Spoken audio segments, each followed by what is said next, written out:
My name is Jonathan Myers. I am 32 years old, and 15 years ago, my parents looked me in the eye and chose my brother over me. They didn't just choose him. They erased me to make room for him. Last week, those same people walked into a conference room in Seattle, expecting to inherit a fortune from the man who saved my life. Before I tell you how the lawyer's face turned white when I dropped the truth on the table, I need to know something. Where are you guys watching from right now? Drop your city or state in the comments. I always like to see how far these stories travel. To understand why I did what I did in that boardroom, you have to understand the kitchen table in Southeast Portland in the spring of 2010. I was 13. That's a tough age for any kid, but in the Myers household, it was a battlefield. I just didn't realize I was the only one without armor. My brother, Tyler, was 15. In my mother Sandra's eyes, Tyler was the sun, and the rest of us were just planets lucky enough to orbit him. He was the athlete, the golden boy. My father, Richard, just went along with whatever Sandra said. He was a mechanic who came home, drank a beer, and nodded. If Sandra said the sky was green, Richard would compliment the shade of emerald. I was the mistake. I was the budget deficit. It was a Tuesday in April. I remember because it was raining, that relentless, gray Oregon drizzle that soaks into your bones. I had run all the way home from the bus stop, clutching a large, thick envelope inside my jacket to keep it dry. I burst into the kitchen. My mom was chopping onions for meatloaf. Tyler was sitting at the table, scrolling on his phone, his feet up on a chair. I got it, I said, breathless. I slapped the envelope on the table. The Oregon STEM Summer Academy. I got in. My mom didn't stop chopping. That's nice, Jonathan. Don't put wet paper on the table. No, Mom, you don't get it, I said, ripping it open. It's the residential program at Oregon State. 6 weeks. Advanced coding, robotics. And look, I pulled out the acceptance letter, smoothing the crease. Full scholarship for tuition. Covers the classes. Tyler snorted without looking up. Nerd camp. Have fun with the virgins. Shut up, Tyler, I said, but I was too happy to let him ruin it. Mom, look, it's worth $4,000. Sandra finally put the knife down. She wiped her hands on a dish towel and picked up the letter. She scanned it, her face unreadable. I waited for a smile. A good job. Anything. It says here, she said, tapping a line with her fingernail, that the scholarship covers tuition. It doesn't cover room and board, or the materials fee. Yeah, I said, my heart stuttering a little. But that's the smaller part. Let me see. I looked at the paper. It's $1,200 for the room and food for 6 weeks, and $300 for the robotics kit. So, $1,500 total. I looked at her, hopeful. I have $300 saved from mowing lawns. I just need you guys to cover the rest. It's an investment, Mom. This is for college. Sandra dropped the letter back onto the table like it was a bill she didn't want to pay. She looked at Tyler. Tyler got into the elite football camp in California, she said. My stomach dropped. Okay. It's 3 weeks, Tyler said, finally looking up. He had that smug grin that always made me want to punch him. Scouts from USC and Oregon are gonna be there. It's big time. How much is it? I asked. $2,000, my mom said, plus airfare and new gear. I did the math in my head. Okay, so Tyler's camp is like $3,000. Mine is $1,200. Can't we do both? My dad walked in then, wiping grease off his hands with a rag. He grabbed a beer from the fridge. Do both what? Jonathan wants to go to science camp, Mom said, her voice flat. He needs $1,200. We don't have it, Dad said immediately. Crack. Sip. Money's tight, John. You know that. But you're sending Tyler to California, I shouted. The unfairness hit me like a physical blow. That costs twice as much, and he didn't even get a scholarship. I earned this.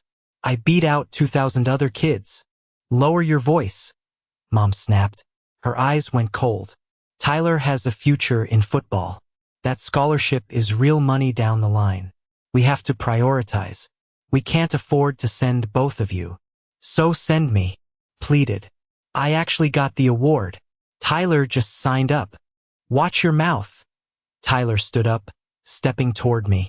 He was bigger, broader. I'm the one who's actually gonna do something with my life. Who cares about robots? Diana, Mom said. She sometimes confused me with her sister when she was mad, but she corrected herself. Jonathan, you will decline the acceptance. Tell them you can't go. Maybe next year. There is no next year for this program. It's for 8th graders. I felt tears stinging my eyes, hot and humiliating. Why does he always get everything? Why am I always the one who has to give up? Because he has potential, Mom shouted, slamming her hand on the counter. The sound echoed in the small kitchen. He has talent. You're just smart. Smart doesn't pay the bills, Jonathan.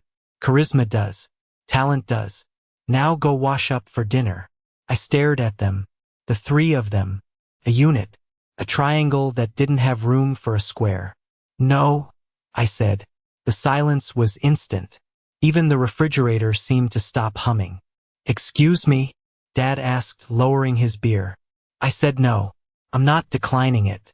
This scholarship isn't your money to redirect. I earned it. It's mine. If you won't pay the room and board, I'll ask Uncle Harold. My mother's face went chalk white. Uncle Harold was Dad's older brother. They hadn't spoken in 8 years. I didn't know why back then. I just knew his name was a dirty word in our house. You will not, she hissed. You do not air our family business to that man. Then pay for the camp, I yelled. Treat me fairly for once in your life. My mother walked around the island. She stopped inches from my face. I could smell the onions on her hands. If you can't sacrifice for this family, she said, her voice dropping to a terrifying whisper, then you aren't part of this family. I thought she was being dramatic. I thought it was just another fight. I stormed upstairs, slammed my door, and threw myself on my bed. I cried until I fell asleep, clutching that acceptance letter. I didn't know that downstairs, a phone call was being made. I didn't know that my father was signing a paper on the kitchen table. 3 days later, I came home from school. I walked up the driveway and saw something weird. 2 black garbage bags were sitting on the front porch. They looked lumpy, misshapen. I walked up the steps, my heart hammering a weird rhythm against my ribs. I recognized the corner of my checkered bedspread poking out of a tear in the plastic. I tried the front door. Locked. I knocked. Mom? Dad? Nothing. I went to the window and peered in. The house was dark, but I saw movement in the kitchen. My mother was standing there, arms crossed, watching me. She came to the door and opened it a crack, keeping the chain on. I called Harold, she said. No emotion, just business. He agreed to take you. He'll be here at 6. What? I stepped back. Mom, what are you talking about? We can't handle you, Jonathan. You're disruptive. You're selfish. And we can't afford you. She looked at me like I was a stranger soliciting donations. You made your choice. You wanted Harold's help? Now you belong to him. From now on, you're his problem. She slammed the door. I heard the deadbolt slide home. Mom! I pounded on the wood. Mom, stop. I'm sorry. I won't go to the camp. Mom! Nothing. I ran to the backyard. The sliding glass door was barred with a piece of wood. I ran back to the front. I looked up at the second floor. The curtain in Tyler's room moved. I saw him. He was standing there, looking down at me. Tyler! I screamed. Tyler! Let me in. Tell them to let me in. He looked at me. His face was pale. For a second, I thought he was going to turn around and run downstairs to save me. We were brothers. We shared a room for 10 years. Then he reached out and pulled the curtains shut. He turned his back on me. I sat down on the garbage bags. Started to rain again. I sat there for 4 hours. The sun went down. The streetlights flickered on. The neighbors drove by, slowing down to look at the kids sitting on trash bags in the rain, but nobody stopped. My parents were inside watching TV. I could see the blue flicker of the screen through the living room blinds. They were watching American Idol. I knew the schedule. They were eating dinner. Without me. I was 13 years old, and I realized, with a clarity that shattered my childhood, that I was homeless. At 9:45 p.m., a gray Honda Accord turned onto our street. It drove slowly, checking house numbers. It pulled into the driveway, the headlights sweeping over me, blinding me for a second. A man got out. He was tall, wearing a tan raincoat and glasses. He looked like my dad, but sharper, cleaner. He walked up the driveway, ignoring the rain. He looked at the house, then at the garbage bags, then at me. I was shivering so hard my teeth were chattering. Uncle Harold? He didn't say a word. He knelt down on the wet concrete, right in front of me. He took off his raincoat and wrapped it around my shoulders. It was warm and smelled like peppermint and old paper. He looked me in the eyes. His eyes were kind. Sad but kind. "Grab the bags, John," he said quietly.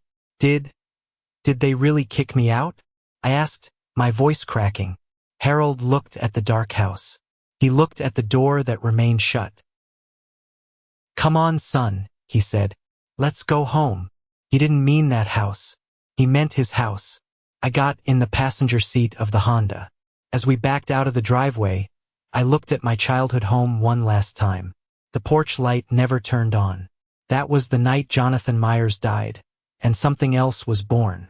The drive to Seattle took 3 hours. Harold didn't blast the radio. He didn't ask me 20 questions. He stopped at a diner off I-5 and bought me a burger and a milkshake. He watched me eat like a starving animal. "I know you're scared," he said, stirring his coffee. "But you need to know something. You didn't do anything wrong. This isn't on you." "They said I was selfish," I mumbled, wiping ketchup off my chin. "They are fools," Harold said. The steel in his voice surprised me. "And they are broke. Not just in money, but in spirit. You're better off, Jonathan. It doesn't feel like it right now, but you are." Harold lived in the Ballard neighborhood of Seattle. His house wasn't a mansion. It was a sturdy, 2-story craftsman with a wraparound porch and a detached garage. It was filled with books, stacks of architectural digests, biographies, history books. "This is your room," he said, opening a door on the second floor. It was clean. It had a desk, a bed with a real quilt, not a sleeping bag, and a window that looked out toward the Puget Sound. "We'll get your clothes washed tomorrow," he said. "Get some sleep."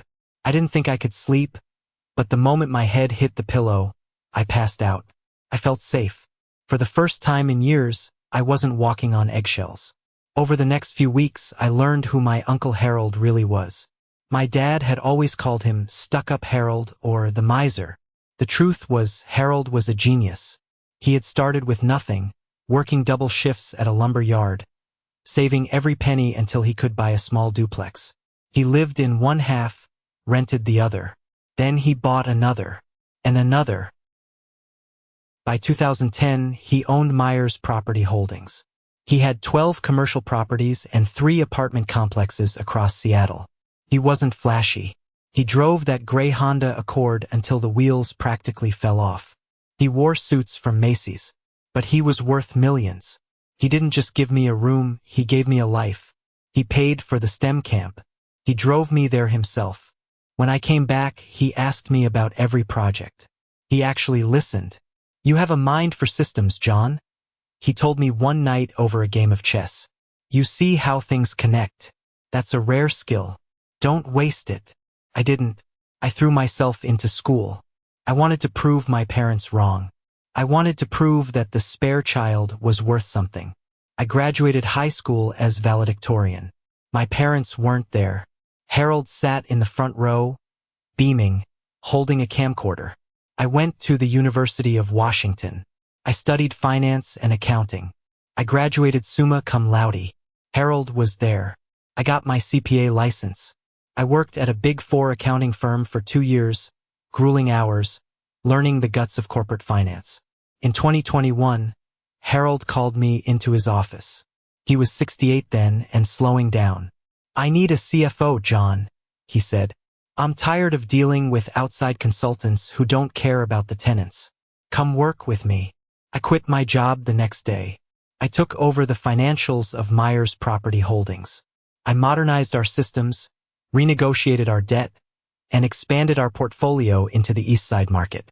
Under my watch, the company's value grew from $18 million to $23.7 million in 4 years.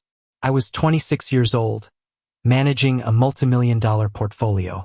I bought my own condo in Bellevue. I bought a nice car. Not a Ferrari, just a solid Audi A6. I was building a life. But there was a hole. A silence where my family used to be. In 15 years, my biological family reached out exactly 3 times. The first was in 2012. I was 15. My mom called Harold's landline. I picked up. Hello, Harold. No, it's Jonathan. Silence. Then, oh, is your uncle there? No, how are you? No, I miss you. I handed the phone to Harold. I listened from the hallway. No, Sandra, Harold said, his voice cold. I will not lend you $5,000. I don't care if Richard lost his job. That is not my problem. No, you cannot speak to him.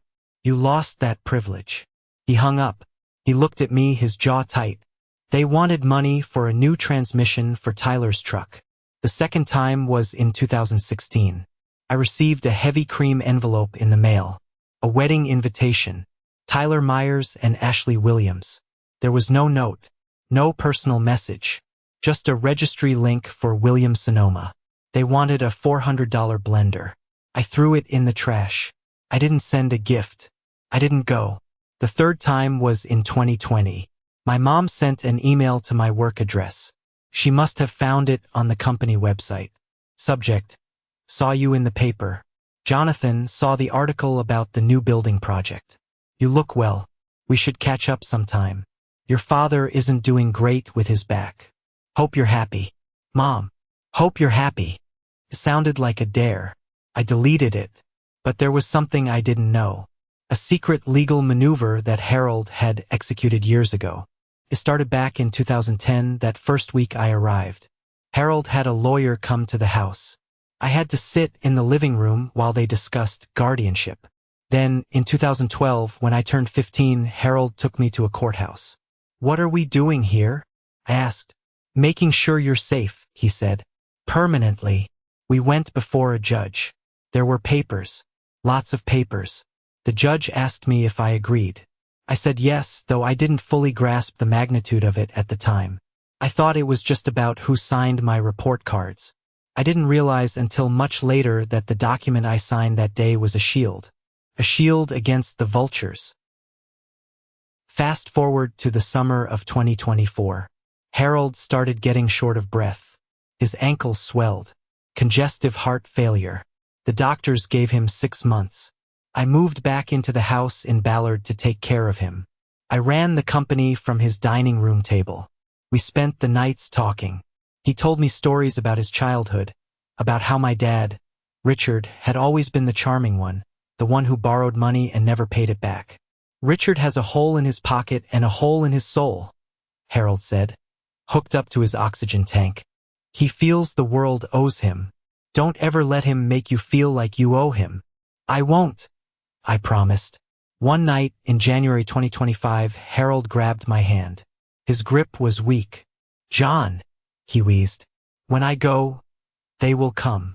You know that, right? They haven't spoken to us in years, Uncle Harold. Money has a smell, he whispered. It draws predators. I've set it up, John. I've built the walls. But you have to be the one to close the gate. Promise me you won't let them take what we built. Promise me you won't settle. I promise, I said, choking back tears. I won't give them a dime. He smiled. Good. The files are in the safe. The golden file. Use it only if you have to. Harold Raymond Myers passed away on February 28, 2025. He died in his sleep while I was reading to him from a history book about the building of the Space Needle. I was alone. The silence in that house was deafening. I buried him 3 days later.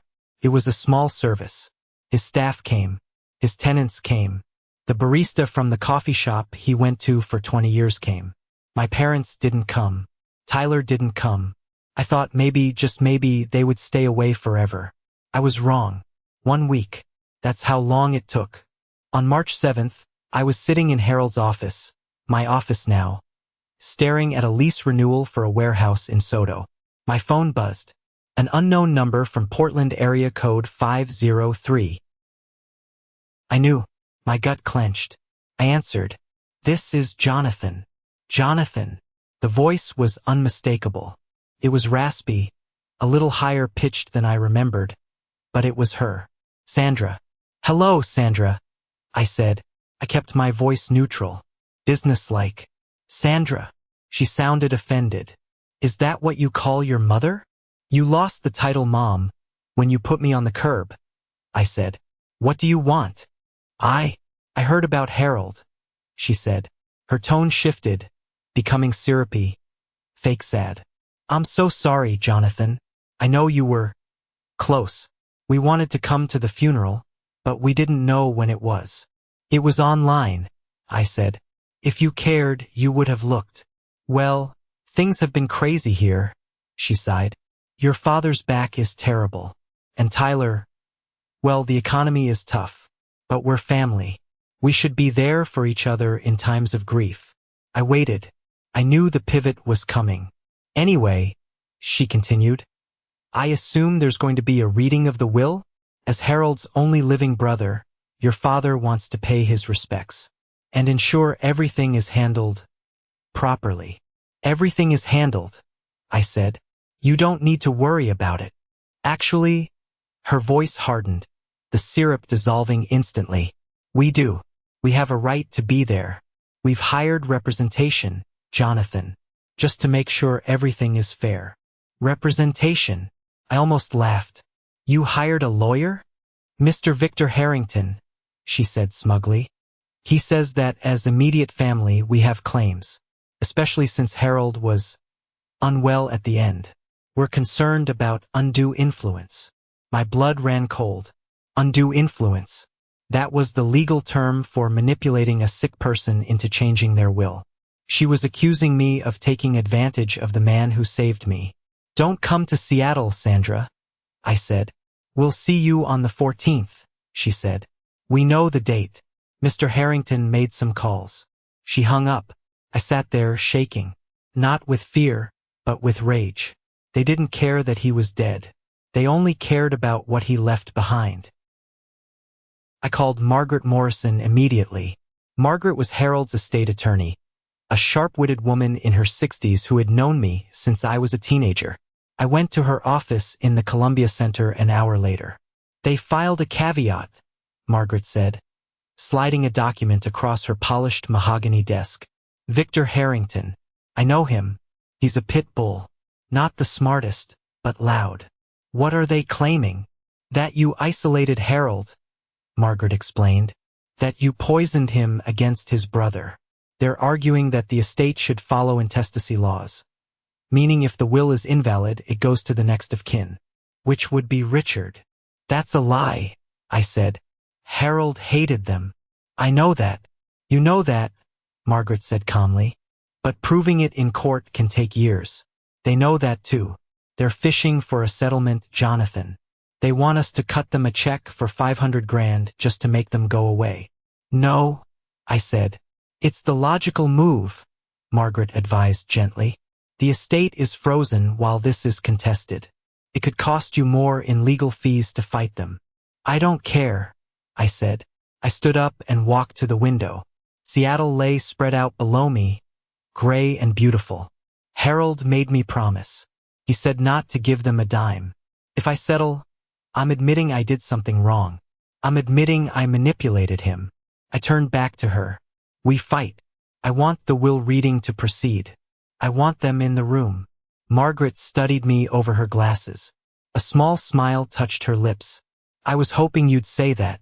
Harold hoped so too. "What do you mean?" "Harold left instructions for this exact scenario," she said. "He called it the nuclear option." I remembered Harold's words. The golden file. "I have the file," I said. It's in the safe at the house. Bring it, Margaret said. And Jonathan? Wear your best suit. That night, I opened the wall safe in Harold's study. Inside was a thick, yellowed manila envelope labeled Richard and Sandra. Do not open unless necessary. I sat on the floor and opened it. I read through the documents. My hands shook as I turned the pages. There were emails, promissory notes, and at the bottom, a document from 2010 with 4 signatures. I stared at that document for a long time. It was the smoking gun. It was the proof of their cruelty, preserved in ink. I called my best friend, Elena. She was the HR director at our company. Elena, I need you to pull the visitor logs for the last 5 years, I said. And I need the donor records for the children's hospital. On it, Elena said. Are they really coming?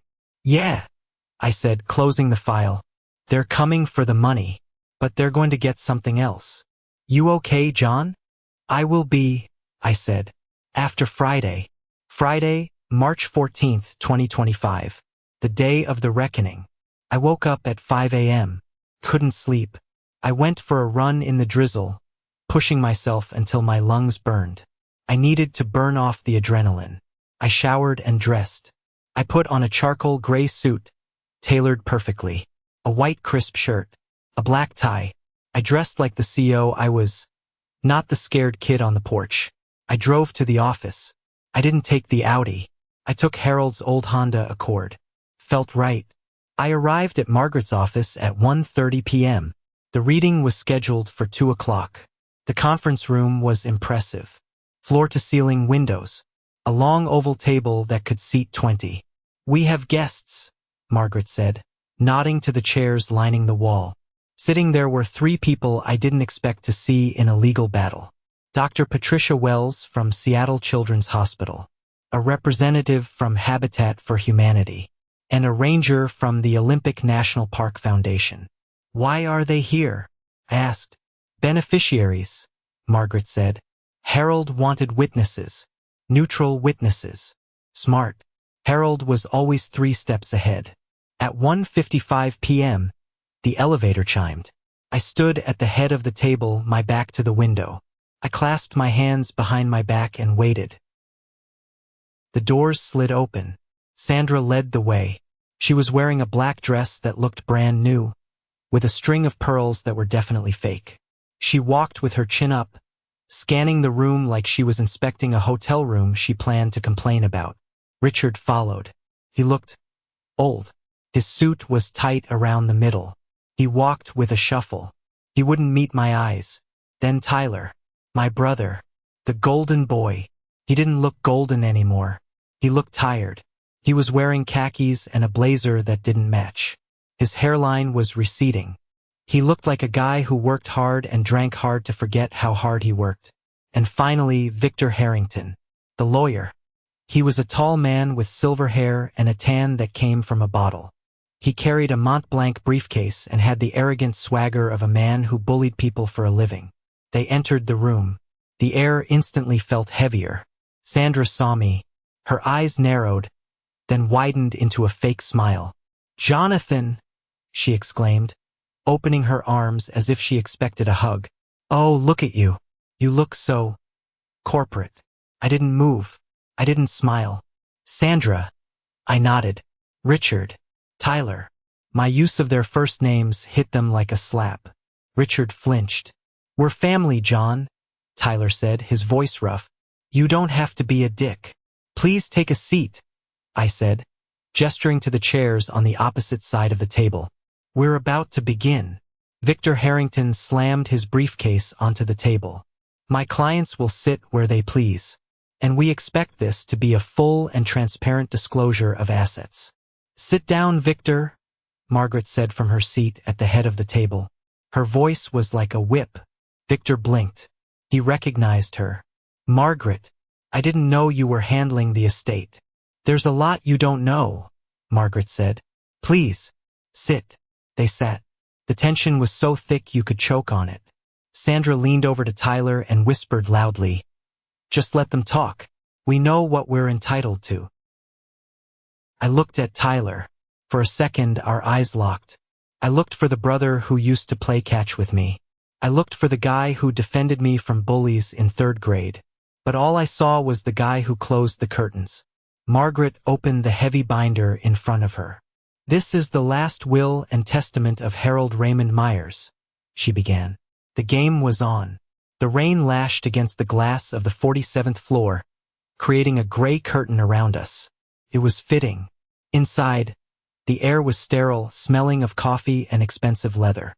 Margaret Morrison put on her reading glasses. She had a way of commanding a room without raising her voice. She was the only person I knew who could make Harold listen when he was being stubborn. "Before we begin the reading of the specific bequests," Margaret said, looking over her rims at Victor Harrington, "I want to address the caveat filed by Mr. Harrington's office this morning regarding undue influence." Victor straightened his tie, looking smug. "We stand by the filing. Mr. Myers was isolated from his biological family during his final months. We have reason to believe he was coerced into altering his estate plan." "Coerced?" I spoke up. "Couldn't help it. He didn't want to see you. He had a phone. He had email. He chose not to answer you because you only called when you wanted money." "That is your narrative," Sandra sniffed, dabbing at dry eyes with a tissue. "Harold was my brother-in-law. We loved him. But you always were manipulative, Jonathan. Even as a child. Always twisting things to make yourself look like the victim." I clenched my jaw so hard my teeth ached. The audacity. She was rewriting history in real time. "Let's stick to the document," Margaret cut in. "Mr. Myers underwent a competency evaluation by a forensic psychiatrist 1 week before signing this will. The report is attached. He was of sound mind. The challenge has no merit, but we will proceed with the reading regardless." Victor frowned. "A competency exam? That was a defensive move usually only taken when someone expects a fight." He scribbled something on his notepad. Margaret turned the page. "Article 1. Payment of debts and expenses," she read. "Standard stuff. Funeral costs. Taxes." "Article 2. Specific bequests to charity." Sandra shifted in her seat. She crossed her arms. I could see her thinking, "Get through the charity crap so we can get to the real money." "To Seattle Children's Hospital," Margaret read. "I bequeath the sum of $500,000. Sandra gasped, audibly. "500,000? Dr. Wells nodded respectfully to me. "To Habitat for Humanity, the sum of $300,000. To the Olympic National Park Foundation, $200,000. "That's $1 million, Richard blurted out. "He gave away $1 million? "It was his money, Richard," I said. "That's reckless," Sandra muttered. "Family should come first. Charity begins at home." "Article 3, Margaret continued, her voice getting harder. "Regarding Richard James Myers." The room went silent. Richard sat up straighter. He licked his lips. This was it. He was expecting the brotherly share. Maybe not half, but something significant. $1 million? 2? Margaret looked directly at Richard. "I leave nothing to my brother, Richard James Myers." The air left the room. Richard's mouth opened, but no sound came out. "This is a mistake," Sandra said, standing up. "You're reading it wrong. There must be a mistake." "Please sit down, Mrs. Myers," Margaret said. "I am not finished." Harold left a specific explanation for this exclusion, which he directed me to read into the record. "I don't want to hear it," Richard said, his face turning red. "You need to hear it," I said. Margaret read from the will. Her voice was steady, unemotional, which made the words cut deeper. "I make no provision for Richard, not out of malice, but out of accounting. In March of 2002, Richard borrowed $80,000 from me to start a custom motorcycle shop. He signed a promissory note agreeing to repay the principal plus 4% interest within 5 years.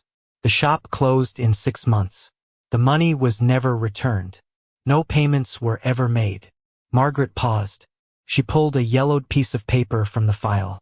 The original promissory note. "Calculated with compound interest over 23 years, Margaret continued, That debt now exceeds $210,000.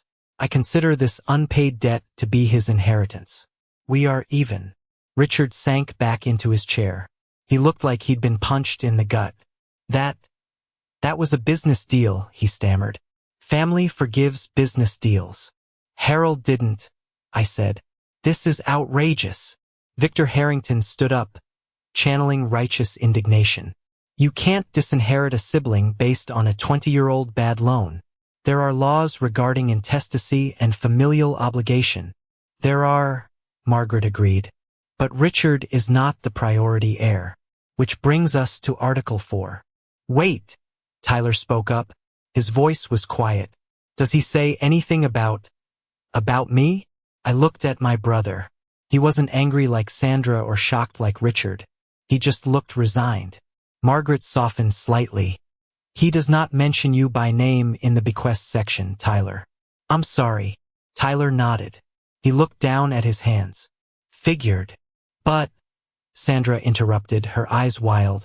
If Richard gets nothing, and the charity's got $1 million, where is the rest? The estate is worth over $20 million. Who gets it? She pointed a shaking finger at me. Him? You gave it all to him? The kid we kicked out? Yes, I said. He gave it to the person who actually cared about him. This is undue influence, Victor shouted, slamming his hand on the table. This proves it. You manipulated a dying man to give you everything and cut out his own flesh and blood. We will contest this. We will tie this estate up in probate for years. You won't see a penny. Sandra was panting. We're his family. We have rights. You were just a charity case he took in. You're nothing. The insults washed over me. Years ago they would have hurt. Now, they just felt like confirmation. Margaret, I said quietly. It's time. Margaret nodded. She reached into her folder and pulled out a document. It wasn't the will. It was an older document. The paper was slightly different, the font dated. Mr. Harrington, Margaret said, before you file any more motions, you should examine this. She slid the document down the long table. It spun slowly and stopped right in front of Victor. He picked it up. He adjusted his glasses. He read the title. His tan face went pale. Genuine, sickly pale. What is it? Sandra demanded. Victor, what is it? Victor looked up at me. His eyes were wide with horror. He looked at Sandra, then back at the paper. Victor, Richard asked. It's a relinquishment of parental rights, Victor whispered. Sandra froze. July 15, 2010. Margaret cited the date. Signed by Richard Myers and Sandra Myers. Notarized. Filed with the state. So what? Sandra snapped, though her voice wavered. We let Harold take guardianship.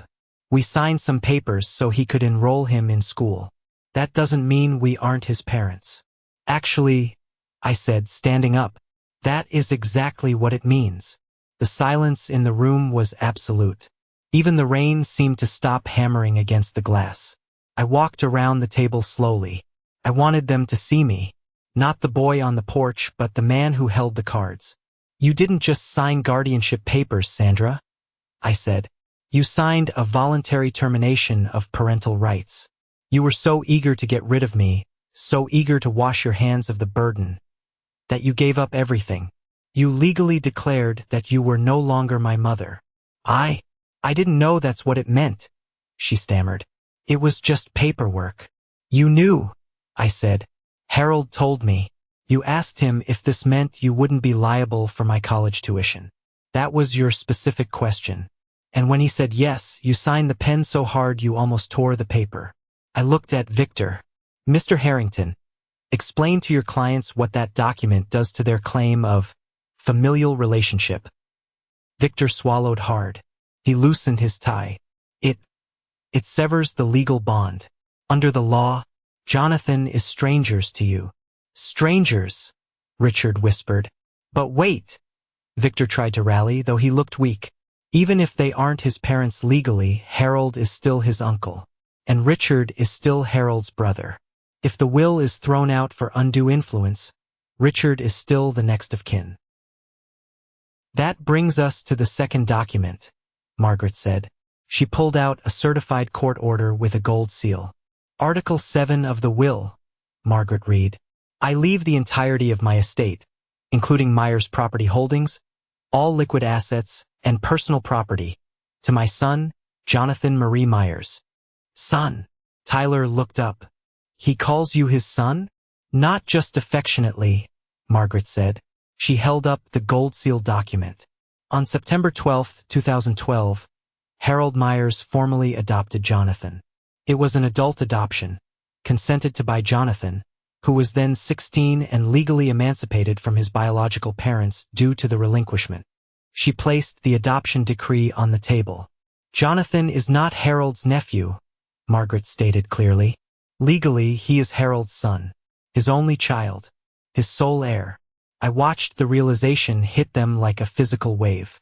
That means, Margaret continued, that even if you managed to throw out this will, even if you proved undue influence, the estate would still go 100% to Jonathan under intestacy laws, because a son always outranks a brother.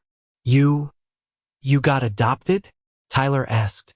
He looked at me with something like awe. You really did it. You replaced us. I didn't replace you, I said. I found a father who wanted me. Sandra was shaking. Her hands were gripping the edge of the table so hard her knuckles were white. The money was gone. The millions she had probably already spent in her head were vanishing. This is fraud, she shrieked. You hid this. You hid this for 15 years. I didn't hide it, I said. You never asked. You never called to ask how I was doing. You never asked who signed my report cards. You never asked who walked me to my graduation. Victor. Sandra turned to her lawyer. Do something. Sue them. Victor Harrington didn't move. He was staring at the adoption decree, but he wasn't looking at the seal. He was calculating his own exit. There is nothing to sue for, Sandra, Victor said quietly. If the adoption is valid, the case is dead. Not quite, Margaret said. She wasn't done. She picked up a remote and pointed it at the wall monitor. The screen flickered to life. It displayed an email thread. There is one more matter, Margaret said. Mr. Harrington, do you recognize this email? Victor squinted at the screen. Then his eyes bulged. This is an email from Harold Myers to Victor Harrington, dated 3 years ago, Margaret read. Subject, termination of services. Victor, I am firing you effective immediately. Your suggestion that I should buy off my brother Richard to prevent future litigation is insulting. You know Richard abused his son emotionally. You know he owes me money. For you to suggest I owe him anything puts your ethics in question. Do not contact me again. Margaret turned to Victor. You represented Harold, she said accusingly. You knew about the bad blood. You knew about the debt. And yet, you took Richard and Sandra as clients to sue Harold's estate? You didn't disclose a conflict of interest. Victor stood up so fast his chair tipped over. I have to go. That is a disbarable offense, Victor, Margaret said calmly. I'll be filing a complaint with the Bar Association this afternoon. You took our retainer, Richard yelled, finally waking up. You took $5,000. You said this was a slam dunk. I need to check my files, Victor muttered. He grabbed his briefcase. He didn't look at Sandra. He didn't look at Richard. He practically ran for the door. Victor, Sandra screamed. Get back here. The door slammed shut. We were left in silence. The family was alone with me. Sandra looked at the empty chair where her lawyer had been. Then she looked at the charity representatives who were watching her with open disgust. Then she looked at me, and then the mask broke. She started to cry. Not the fake tears from before. These were tears of total defeat. Jonathan, she sobbed. Johnny, please. She walked around the table. She tried to grab my hand. I stepped back. Don't, I said. We're broke, Jonathan, she wept. Your father can't work. The house. The bank is going to take the house. We have nothing. Tyler is barely making rent. We We just need a little help. Harold had so much. He wouldn't miss it. Harold is dead, I said. And he left it to me. But I'm your mother, she wailed. I gave birth to you. Doesn't that count for anything? You gave birth to me, I agreed. And then you threw me away like garbage because you thought I wasn't worth the investment. I looked at Richard. And you let her. I looked at Tyler. And you watched. I walked back to the head of the table. I placed my hand on the will. This is the moment that changes everything, I said to them. And I felt like I was speaking to the ghosts that had haunted me for 15 years. I am finally taking control of my life. You have no power here. You have no money here. You have no son here. I looked at the witnesses. Dr. Wells, the check for the hospital is ready. Margaret has it. Thank you, Jonathan, Dr. Wells said softly. I turned back to my parents. Get out. The room felt different after the CTA. The energy had shifted from conflict to resolution. Sandra didn't leave immediately. She stood there, trembling, looking small. The imperious woman who had commanded me to decline the scholarship was gone.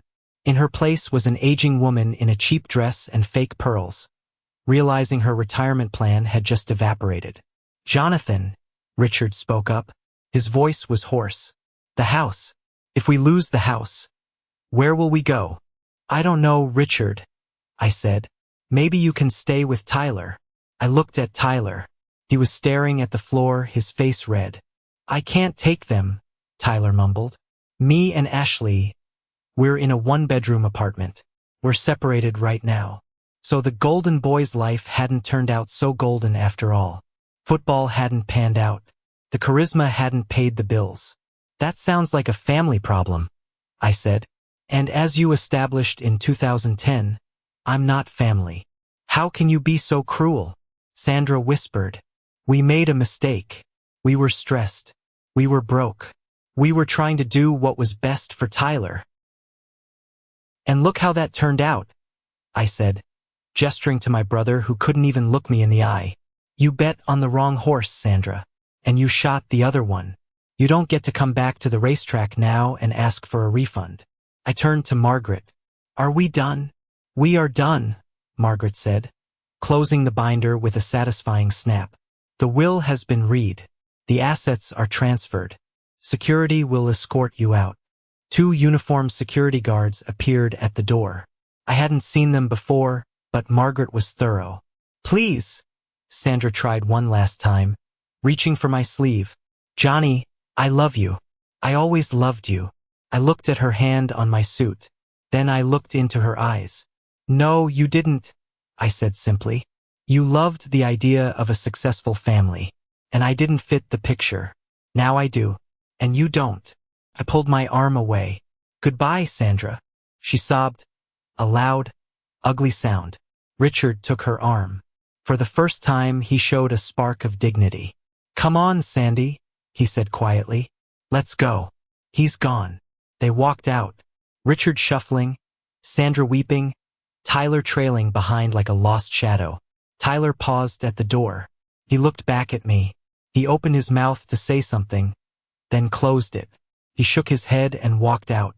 The door clicked shut. I let out a breath I felt like I'd been holding since I was 13 years old. The silence in the room wasn't heavy anymore. It was peaceful. You did good, kid, Margaret said, dropping her professional demeanor. She reached over and squeezed my hand. Harold would be proud. Hell, he is proud. Dr. Wells came over. She shook my hand firmly. Jonathan, what you did today, protecting Harold's legacy, it's going to save a lot of lives at the hospital. Thank you. He wanted to help kids who didn't have a chance, I said, my voice thick. I'm just the delivery man. You're a lot more than that, the Habitat for Humanity rep said. I gathered the files. The golden file, the adoption decree, the promissory notes. I put them back in the envelope. They were just paper now. The power they held over me was gone. I took the elevator down to the lobby. I walked out into the Seattle rain. It was still pouring, but I didn't mind. I walked to the old gray Honda Accord parked in the lot full of Teslas and BMWs. I got in. I gripped the steering wheel. I smelled the peppermint and old paper smell that still lingered in the upholstery. I looked at myself in the rearview mirror. I wasn't the abandoned boy anymore. I wasn't the spare child. I was Jonathan Myers, son of Harold, and I had work to do. But as I started the car, my phone buzzed. I looked at the screen. It wasn't Sandra. It wasn't Richard. It was an email. From Tyler. Subject: the truth about that night. I hesitated. I wanted to delete it. I wanted to drive away and never look back. But curiosity is a dangerous thing. I opened it, and what I read froze the blood in my veins. Because while I thought I had won, I realized the story wasn't over. There was one more secret buried in the past. One that Tyler had kept for 15 years. I sat in the front seat of Harold's old Honda, the rain drumming a rhythmic beat on the roof, staring at the email on my phone. The subject line was simple: the truth about that night. My thumb hovered over the delete button. Part of me wanted to erase Tyler from my existence just like I had erased Sandra and Richard. I had won. The war was over. Why open a letter from the enemy camp? But I didn't delete it. I opened it. The email wasn't long, but every word felt like it was carved out of something heavy and sharp. John, I know you probably hate me. You should. I saw what happened in the conference room today. You were right. About everything. But there's something you don't know. Something I've carried for 15 years. You know, I watched you from the window that night. You saw the curtains move. But you don't know how long I was there. I stood there for 4 hours, John. I watched you sitting on those garbage bags in the freezing rain. I watched you shivering. I watched the neighbors drive by. I wanted to come down. I had my hand on the doorknob a dozen times. I wanted to bring you a blanket. I wanted to let you in and tell Mom and Dad to go to hell. But I didn't. And it wasn't just because I was scared of Mom. It was because I knew. I knew about their plan 3 days before they did it. I heard them talking in the garage. Mom said, "If we get rid of Jonathan, we can afford the travel gear for Tyler. We can focus on the one who matters." I heard them planning to throw you out to make room for me. And I didn't warn you. I didn't say a word. Because I wanted to go to that football camp. I was 15, selfish, and I thought that camp was my ticket to the NFL. I traded my brother for a chance at being a star. I'm sorry. I know that word is worthless now. That camp was a bust. I blew out my knee sophomore year of college. I never made it. Now I'm 34, divorced, working 2 shifts at a warehouse, and I realized that the only thing I actually earned in my life was the guilt of letting my little brother sit in the rain. I'm not writing this to ask for money. Please believe that. I don't want a dime of Harold's money. I just couldn't let you go on thinking I was just a bystander. I was an accomplice. I hope you have a good life, John. You deserve it more than any of us. Tyler, I put the phone down on the passenger seat. My hands were shaking. For years, I had told myself Tyler was just a kid, that he was a victim of Sandra's narcissism too. But reading that he had known, that he had traded me for a pair of cleats and a plane ticket, it hit me with a fresh wave of nausea. But then, something else happened. I looked at the tone of the letter. There was no defense. No buts. No, we were struggling. Just raw, ugly honesty. It was the first honest thing a Myers had said to me since 2010. I didn't reply. I started the car and drove home to the empty house in Ballard. The next few weeks were a blur of administrative victory. Margaret Morrison was as good as her word. She filed the complaint against Victor Harrington the very next morning. I was called in to give a deposition about the conflict of interest. It was brutal and efficient. 2 months later, the Washington State Bar Association issued its ruling. Victor Harrington was suspended from practicing law for 6 months and fined $15,000 for ethical violations. Word got around the Seattle legal community fast.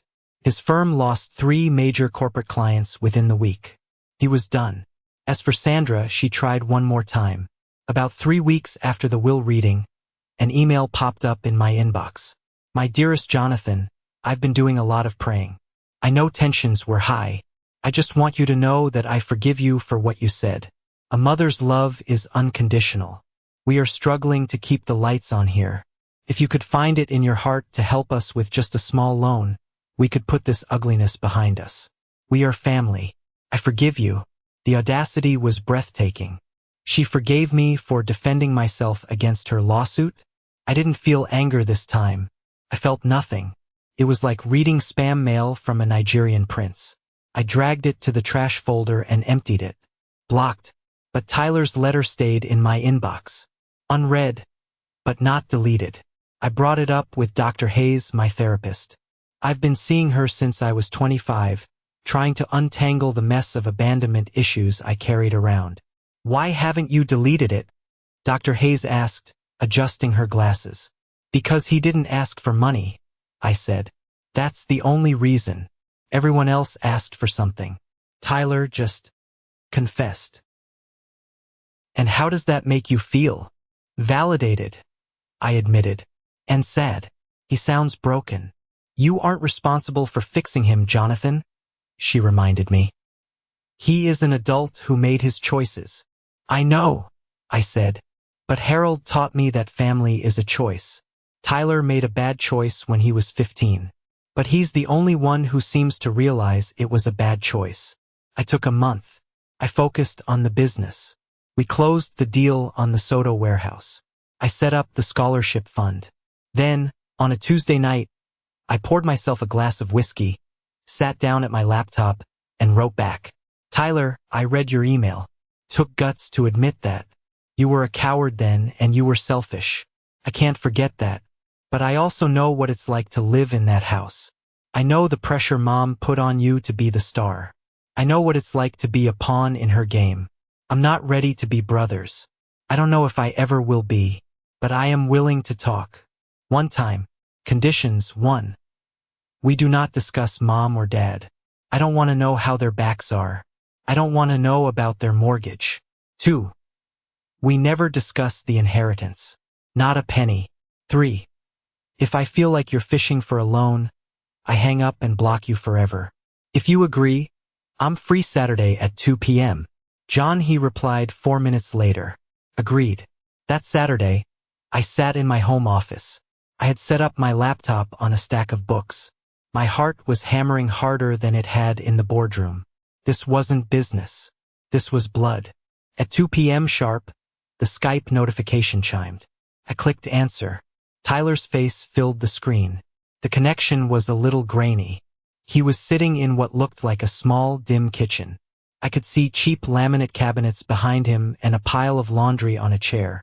He looked worse than he had at the lawyer's office. He was wearing a gray t-shirt stained with grease. He looked exhausted. "Hey," he said. He didn't smile. "Hey," I said. We stared at each other.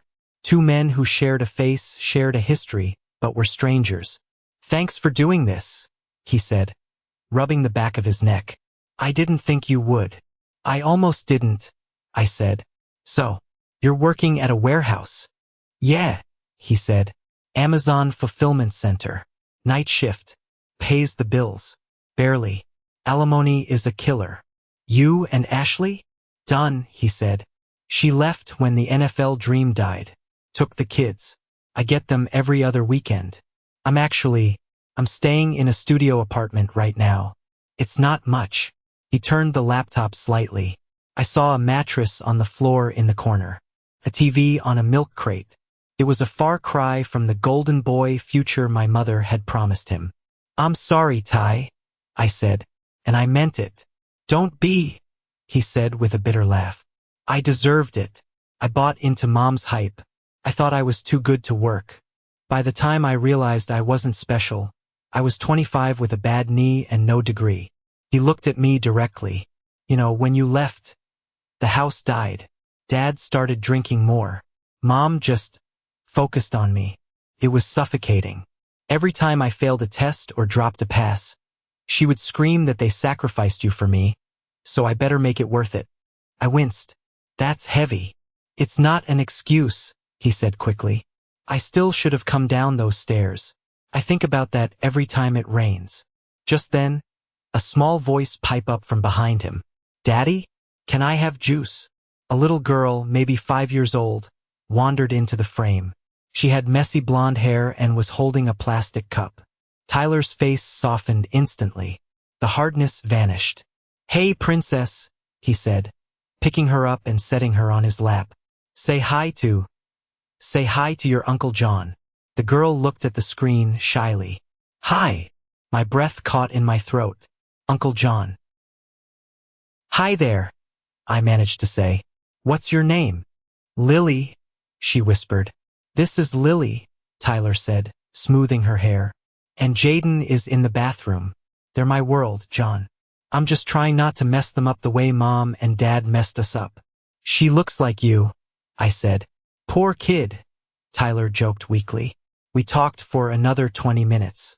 We didn't talk about Sandra. We didn't talk about money. We talked about the Seahawks. We talked about how much Seattle had changed. When we were about to hang up, Tyler looked at me. "John," he said, "I know I can't undo it, but I'm proud of you. Serious. You beat them. You got out." "We both got out, Ty," I said, "just in different ways." "Yeah." He looked around his tiny, shabby apartment. "I guess I did." I closed the laptop. I sat there for a long time. I didn't wire him money. That would have broken the dynamic. That would have turned me back into the ATM they wanted me to be. Harold had taught me that enabling isn't helping. But I did send him a book. A week later, I mailed him a copy of the study guide for the HVAC certification exam. I wrote a note inside. "Smart trades pay the bills. Good luck." He texted me a picture of it 2 days later. "Thanks. Studying starts tonight." It wasn't a fairy tale ending. We weren't best friends. But the silence was broken. March 14th, 2026. Exactly 1 year since the will reading. The sky over Seattle was a brilliant, crisp blue. The kind of day that makes you forget about the 9 months of gray. I stood on the sidewalk in the Capitol Hill district, in front of a 3-story brick building. It was the first property Harold had ever bought, back in 1987. We had just finished a full renovation. New windows, sandblasted brick, modern interiors. A small crowd had gathered. Elena was there holding a clipboard. Dr. Wells from the hospital. A few of our long-term tenants. And, standing quietly in the back, wearing a clean polo shirt and jeans, was Tyler. He had driven up for the day. He looked healthier. He'd lost the beer gut and the dark circles under his eyes were fading. He was halfway through his HVAC certification.